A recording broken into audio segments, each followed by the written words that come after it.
प्यारे बच्चों नमस्ते। आज हम अध्याय 17 केंद्रीय प्रवृत्ति की माप का अध्ययन करेंगे। इसके अंतर्गत हम समांतर माध्य ज्ञात करना सीखेंगे, जो हम कक्षा 9 में भी सीख चुके हैं। समांतर माध्य ज्ञात करने का सूत्र आपको याद ही होगा। समांतर माध्य बराबर आंकड़ों का योग बटे आंकड़ों की संख्या। मतलब आपके पास जितने भी आंकड़े दिए गए हैं उन आंकड़ों को पहले जोड़ लीजिए, फिर उनकी संख्या से भाग दे दीजिए। जैसे उदाहरण नंबर 1 को देखते हैं। उदाहरण नंबर 1 में एक विद्यालय में कार्यरत प्रधान अध्यापक समेत 5 कर्मचारियों का वेतन क्रमशः दिया गया है, जिसका हमें औसत मासिक वेतन ज्ञात करना है। हम यहाँ औसत शब्द यूज़ करें, समांतर माध्य शब्द यूज़ करें या केवल माध्य शब्द यूज़ करें, तीनों का अर्थ एक ही है। इस प्रश्न को हल करने के लिए सबसे पहले हम सूत्र लिख लेते हैं। समांतर माध्य बराबर आंकड़ों का योग बटा आंकड़ों की संख्या। उसके पश्चात सभी आंकड़ों को योग के रूप में दर्शाते हैं, जैसा कि उदाहरण में दिखाया गया है। अब चूंकि यहाँ पर हमारे पास 5 आंकड़े हैं, इसीलिए बटे के नीचे 5 आएगा।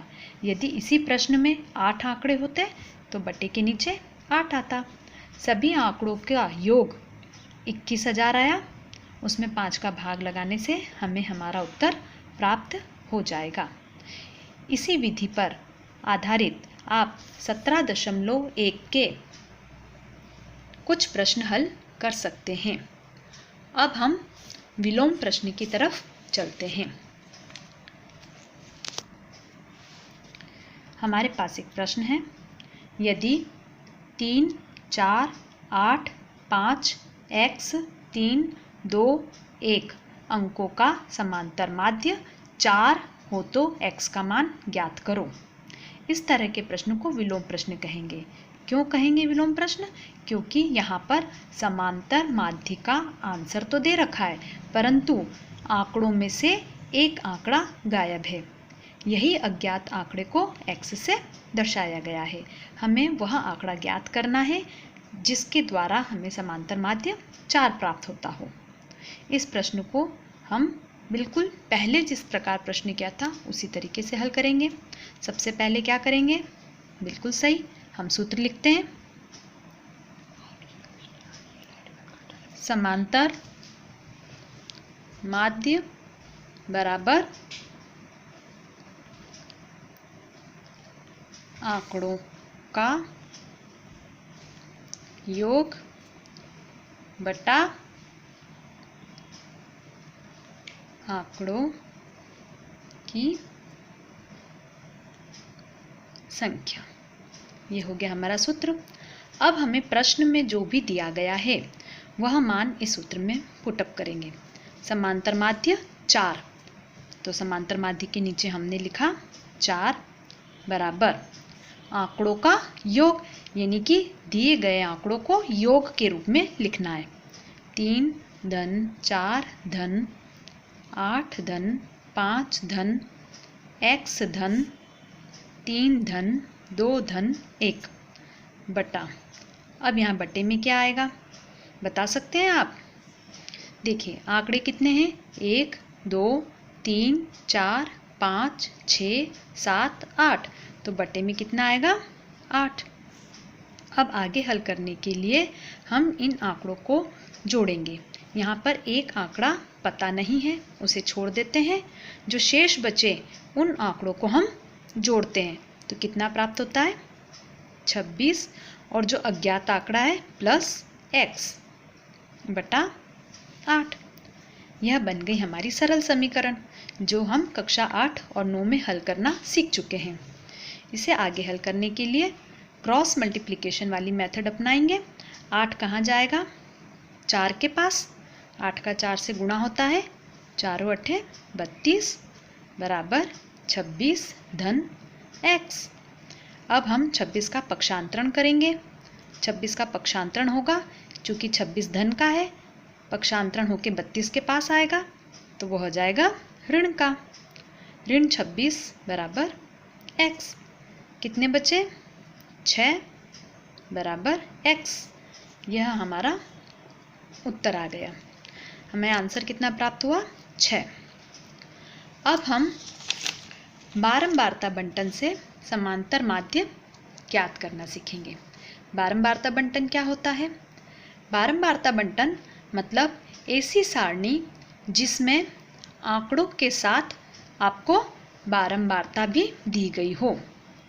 मान लीजिए आपका कक्षा में टेस्ट होता है 15 नंबर का, तो इस सारणी के अनुसार 3 बच्चों को 6 अंक प्राप्त हुए। सॉरी बेटा, 3 नंबर 6 बच्चों को प्राप्त हुए, 5 नंबर 8 बच्चों को प्राप्त हुए, 7 नंबर 15 बच्चों को प्राप्त हुए, 9 नंबर 3 बच्चों को प्राप्त हुए। इसी प्रकार आगे। एक बार फिर समझिए। मान लीजिए आपकी कक्षा में 15 नंबर का टेस्ट हुआ है। अब जब टेस्ट हुआ है तो बच्चों को अंक मिले होंगे। तो कितने अंक कितने बच्चों को मिले? इस सारणी के अनुसार 3 अंक 6 बच्चों को मिलेंगे, 5 अंक 8 बच्चों को मिलेंगे, 7 अंक 15 बच्चों को मिलेंगे और इसी तरीके से आगे। इसे कहते हैं बारंबारता सारणी। अब बारंबारता सारणी से समांतर माध्य ज्ञात करने की विधि सीखेंगे। जब आपको बारंबारता सारणी दी गई हो, जो भी सारणी आपको दी है पहले उसे हम खड़े रूप में लिख लेंगे।